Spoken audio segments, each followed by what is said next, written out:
Hi friends, welcome to Vanilla Kitchen. இன்றைக்கி நம்ம கிச்சனில் ஒரு ஸ்வீட் ரெசிபி தாங்க பார்க்க போகிறோம். இது வந்து குழந்தைங்க நல்லாவே விரும்பி சாப்பிடுவாங்க. வெறும் அவல் பயன்படுத்தி, வேர்க்கடலையை இந்த 2 இன்க்ரீடியன்ட்ஸ் பயன்படுத்தி ரொம்ப சூப்பராக சுலபமாக 15 மினிட்ஸில் எப்படி இந்த ஸ்வீட் பண்ணுறதுன்னு வாங்க வீடியோக்குள்ளே போய் பார்க்கலாம். நீங்கள் இப்போ தான் ஃபஸ்ட் டைம் நம்ம சேனல் பார்க்குறீங்கன்னா மறக்காமல் சப்ஸ்கிரைப் பண்ணிவிட்டு பக்கத்தில் இருக்கிற பெல் ஐக்கானை கிளிக் பண்ணி ஆல்ன்ற ஆப்ஷன் அழுத்திடுங்க. அப்போ தான் நான் போடுற வீடியோ உங்களுக்கு நோட்டிஃபிகேஷனாக வரும். வாங்க இப்போ வீடியோக்குள்ளே போகலாம்.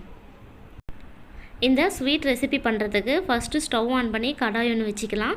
அதில் வந்து 1 கப் அளவுக்கு அவல் சேர்த்துக்கோங்க. சேர்த்துட்டு அடுப்பை லோ ஃப்ளேமில் வச்சுட்டு இதை வந்து நல்லா ஃப்ரை பண்ணிக்கோங்க.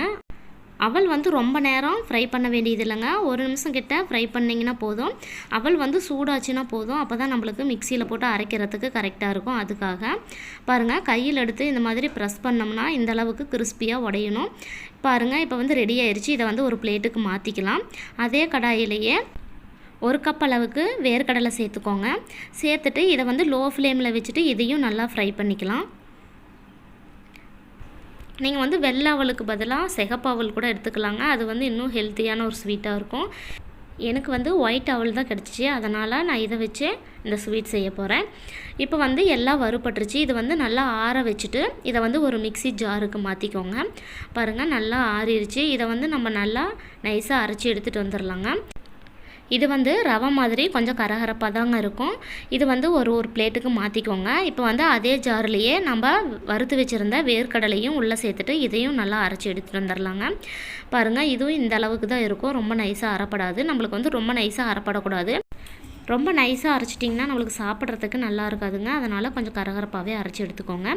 கடாய் ஒன்று வச்சுக்கோங்க. அதில் வந்து 1 கப் அளவுக்கு வெல்லத்தை சேர்த்துடலாம். 1 கப் அவலுக்கு 1 கப் அளவுக்கு வெல்லம் அளவு சரியாக இருக்குங்க. சேர்த்துட்டு வெல்லம் வந்து நல்லா கரைஞ்சி வரட்டுங்க. வெல்லம் நல்லா கரைஞ்சி வந்துச்சுன்னா போதுங்க. இதில் வந்து நம்ம கம்பி பதம் இதெல்லாம் பார்க்க வேண்டிய அவசியம் இல்லை. ஜஸ்ட்டு அந்த வெல்லமெல்லாம் நல்லா கரைஞ்சி வந்தாலே போதும். இதை வந்து இது வந்து நல்லா ஃபுல்லாக கரைஞ்சதுக்கப்புறம் நம்ம வந்து இதை ஃபில்ட்ரு பண்ணி எடுத்துக்கலாம். பாருங்கள், ஒரு வடிகட்டி வச்சு வடிகட்டி எடுத்தாச்சு. இப்போ வந்து அதே கடாயிலேயே நம்ம இதை சேர்த்துட்டு ஸ்டவ் ஆன் பண்ணி மீடியம் ஹீட்டில் வச்சுக்கோங்க. வச்சுட்டு இது வந்து நல்லா கொதி வந்த பிறகு நம்ம வந்து அரைச்சி வச்ச வேர்க்கடலையை உள்ளே சேர்த்துடலாம். நல்லா கொதி வந்துருச்சு. இப்போ வந்து நம்ம அரைச்சி வச்சுருந்த வேர்க்கடலையை உள்ளே சேர்த்துடலாம். கொஞ்சம் கொஞ்சமாக இது போல் சேர்த்துட்டு நல்லா மிக்ஸ் பண்ணிக்கோங்க.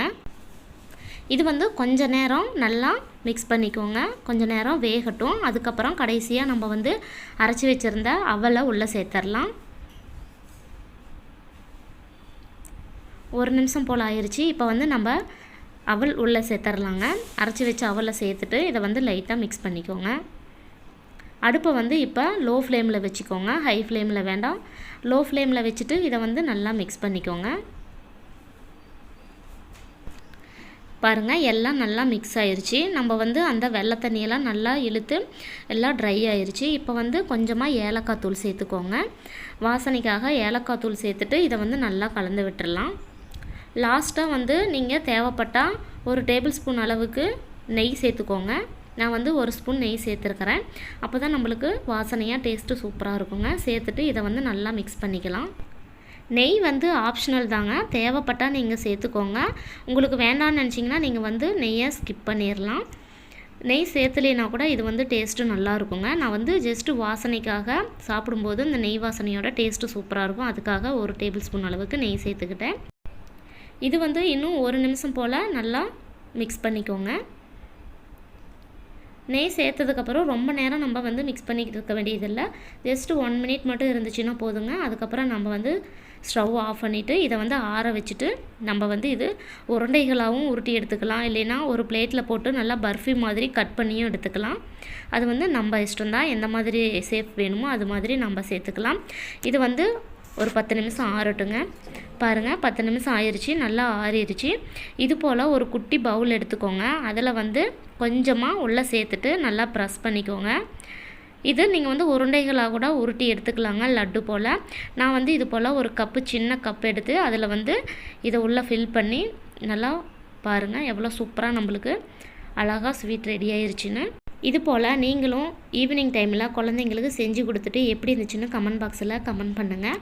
நான் செஞ்ச இந்த ஸ்வீட் உங்களுக்கு பிடிச்சிருந்துச்சுன்னா லைக் பண்ணி ஷேர் பண்ணுங்கள். மறக்காமல் வெனிலா கிச்சனுக்கு சப்ஸ்கிரைப் பண்ணுங்கள். தேங்க்யூ.